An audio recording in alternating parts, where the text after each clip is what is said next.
Alhamdulillah, wa salatu wa salam ala rasulillah amma ba'd. Chers frères et sœurs, assalamu alaikum wa rahmatullahi wa barakatuh. Avec quelques temps de retard, nous allons rattraper, Inch'Allah, quand tu commences dans le mois de Ramadan, dans Mazid al-Mizan, dans un week-end, concernant le Coran, un message universel, à partir de là, alhamdulillah, nous pouvons pour chaque surah qui a un message qui est dans là-dedans et qu'on nous dit, Inch'Allah, nous continuer, même après Ramadan.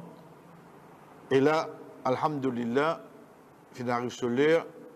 Donc, Inch'Allah, à partir de jeudi, comment on peut recevoir ça?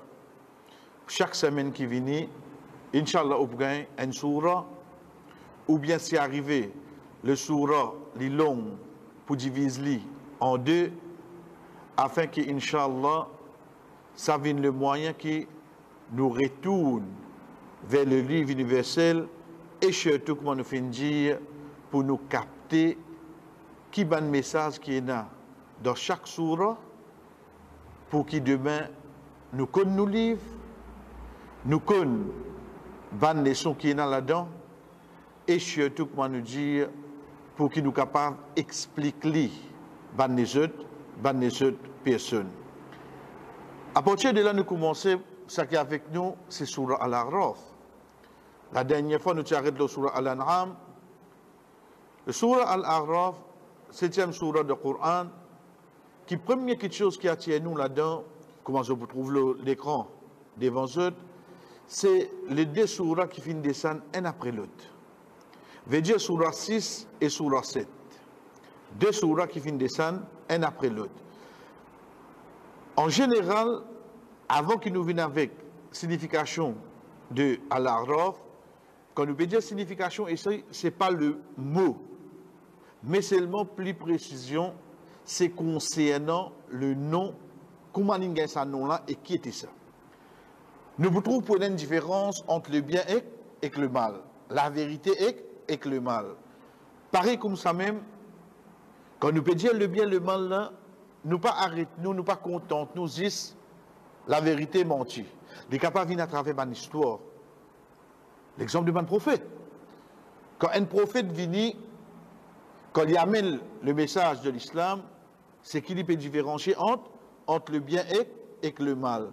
Et pareil comme ça même, de ça surah-là, nous trouvons qu'Allah subhanahu wa ta'ala fait nous connaître qui, nous un umma qui finit fané partout, veut dire nous finissons éparpillés sur la terre, qui nous reste humble. De ça surah-là, nous vous trouvons un règlement qui vient concernant le Coran lui-même, veut dire concernant la lecture, qu'on peut faire la lecture du Coran, qui est une personne bizarre, fait. De là, nous commençons quand nous finissons dire le nom du surah. Le nom du surah, c'est Al-A'raf. Al-A'raf, c'est quoi? C'est une place. C'est une place qui peut être une personne la jour Qiyam. Après avoir qui peut habiter en Jannah, une rentre de Jannah, peut habiter en l'enfer, une rentre de l'enfer. Pour être un dimoun qui a une bonne action, il pèse même quantité qui a une mauvaise action. Même quantité. Comment ça arrive? Une de bonne façon, c'est que la personne n'est pas mort, il n'a pas réussi à faire tauba pour son péché. Allah subhanahu wa ta'ala, quand une personne fait tauba, comment le prophète sallallahu alayhi wa sallam dit nous, At-ta'ibu min adh-dhanbi kaman la dhanba lah. Et c'est lui qui repentit des points de péché, comment Dieu amène une fait sa péché là. Donc de là, nous trouvons sa péché là par une sous balance de mauvaises actions. De l'autre côté là-bas, Allah subhanahu wa ta'ala dit nous dans Surah Furqan, Surah 25, c'est lui qui repentit, yubaddilullahu sayyi'atihim hasanat. Allah subhanahu wa ta'ala convertit ce ban mauvaise action en bonne action. Donc de là encore, nous trouvons que ce ban mauvaise action, c'est une fête au bas sincère. Allah subhanahu wa ta'ala pour faire vivre de ce balance de bonne action en guise de bonne action qu'il définit faire. Donc un dimoun présente lui le jour Qiyamah avec mauvaise action, c'est un dimoun qui n'a pas réussi à faire tauba, pas réussi à demander Allah subhanahu wa ta'ala pardon pour sa bonne péché là. De là, il y a une bonne action qui n'est fait la terre. Ensuite, il y a une mauvaise action. Quand les deux joignent, Quand les deux joignent, deviennent égales. C'est ça qui appelle al, c'est ça qui vient al-araf. Donc, comment nous dire, nous n'amenons comme une question, malgré que quand nous pour lire le surah, nous pour lire le chapitre, nous pour trouver qui résultat pour arriver, Allah subhanahu wa ta'ala pour gagner pitié pour eux, pour mettre eux dans Jannah, mais seulement ça bon moment que je pour débouter de sa place là, je pour trouve ban habitant l'enfer, je pour trouve conséquences de ban habitant l'enfer, excepté sa frayeur que vous venez dans eux là, comment je pour invoquer Allah pour qu'il gagne pitié pour qu'il gagne pitié pour eux. Donc c'est à nous à ce de faire le choix de quelle catégorie nous voulons être. Dans ce surah là, nous trouvons que Allah subhanahu wa ta'ala amène une qualité de la tolérance. La tolérance, ce n'est pas ou tolérer quand un peut désobéir à Allah, mais seulement la tolérance concernant les temps qu'un prend pour améliorer ce ban bonne action, pour améliorer l'islam, et pareil comme ça même, amène ban quelque chose qui montre nous comment nous vivons les deux, comment nous détournons depuis ban qui ignorant qui pas. Dans ce surah-là, c'est parmi les premiers surahs du Coran qui commence à élaborer la vie de ban prophète un après l'autre. Dans Surah Al-Baqarah, oui, on a l'histoire de certains prophètes. Commencez par Adam alayhi salam. Ensuite, cite certains prophètes, le ban situation qui est en relation avec verset là. Mais seulement, cite un prophète, un après l'autre, commence par Nuh alayhi salam, vini même à partir de Surah Al-Araf qui est venu. Et comment il était là, ou bien au cours de les autres surahs, à l'exemple, ou bien de Surah Shu'ara, Surah 26, qui trouve de façon que Allah subhanahu wa ta'ala commence par le surah, l'histoire de Nuh alayhi salam, un après l'autre, comment l'y enchaîner. Donc dans ce surah-là, vous gagnez l'histoire du prophète Nuh alayhi salam, ou bien l'histoire du prophète Salih, du prophète Lut, du prophète Shu'aib, du prophète Hud alayhi salam. Sans aucun doute, c'est un prophète là-dedans. C'est la première fois qu'il peut être mentionné avec son histoire. Donc, pour rappeler nous-mêmes, le but principal du surah, c'est pour différencier entre le bien et le mal. Donc, quand ça prend place à ce moment-là, c'est à travers, une de bonne façon, c'est à travers l'histoire de ban prophète. Ensuite, nous vous trouvons qu'Allah subhanahu wa ta'ala amène la lutte qui ban prophète là fin amener. Donc, pour demander nous là-dedans, pour être reconnaissant envers Allah. Pour être reconnaissant envers Allah, pour adorer Allah subhanahu wa ta'ala, les tout seuls, et surtout pour vivre la vie d'après l'obéissance à Allah subhanahu wa ta'ala. De ban prophète qui vient encore, malgré qu'il nous fait que c'est de ban prophète là, mais seulement nous fait livre à part, parce qu'il pour lui un petit plus élaboré. C'est qui? C'est le prophète Moussa alayhi salam. Donc, en parlant de Moussa alayhi salam, nous finissons connaître pour un pharaon, nous finissons connaître pour un Bani Israël. Et les bons nous finissons faire ressortir, Allah subhanahu wa ta'ala lui-même lui fait nous connaître que l'histoire de Bani Israël, c'est l'histoire qui mentionne plus beaucoup de Coran.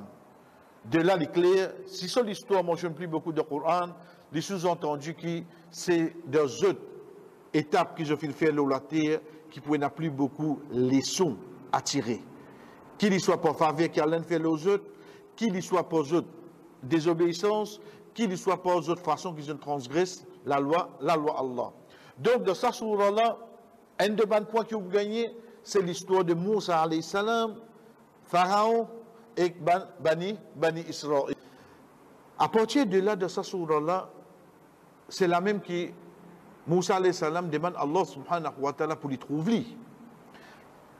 Comment on lit cette ayat-là, on finit comprendre par l'eau d'Allah que Moussa alayhi salam converse directement avec Allah.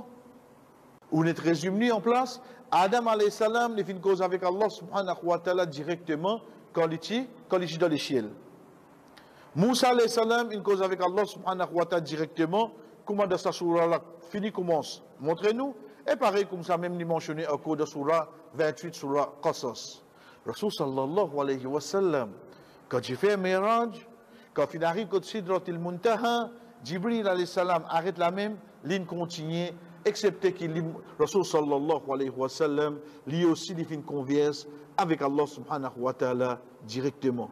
Donc, tout ça, pour montrer nous, une particularité de ces trois prophètes-là concernant notre conversation avec Allah. De ce surah-là, parmi les points fondamentaux qui finissent amener, surtout pour nos croyances, c'est l'histoire d'Adam alayhi salam et Iblis.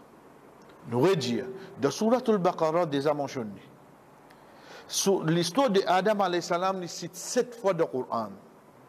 Chaque fois, dans une différente situation, dans un différent moment, pour amener différentes leçons. Le souci, c'est quoi? C'est que, comme on nous dit, Adam alayhi salam, ça qui vient dans la tête, c'est quoi? C'est que, oui, il donne l'autre ange pour faire sijda, Iblis vient refuser, donc il vient gagner malédiction. Ça, c'est de sa globalité. Pour un dimoun comme ça, l'histoire-là, de cette façon-là, l'Ibisa in réunit, ça qui Allah fin jali de Surah Al-Baqarah, ça qui Allah fin jali de Surah Al-Araf, ça qui Allah subhanahu wa ta'ala devant les autres surahs. Arrivant là, la terre, l'Ibisa prend ça qui Allah fin jali de Surah Al-Ma'idah concernant des garçons de Adam alayhi salam. Donc de là, pour nous gagner l'histoire de cette globalité, c'est que nous besoin prend chaque verset qui mentionné dans la surah pour nous gagner l'histoire complète. Donc de là, nous conclure que l'histoire n'est pas mentionnée de A à Z dans seule surah. Juste pour nous comprendre, pas dire que l'histoire d'Adam alayhi salam est répétée dans l'autre surah là. Il n'est pas répété. À aucun moment, il n'est pas répété. Mais c'est différent. Oui, le prophète c'est lui-même. Oui, l'événement finit prendre place au 7e ciel. Mais non, il n'est pas répété parce que c'est différentes situations.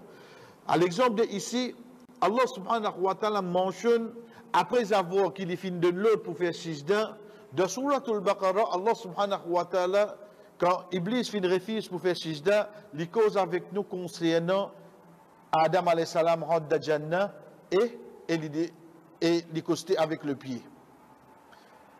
Ici, Allah subhanahu wa ta'ala converse avec nous pour informer nous, Iblis, comment il y a une malédiction, il demande le délai, ensuite, il fait une promesse. Il est différent avec Surah Al-Baqarah.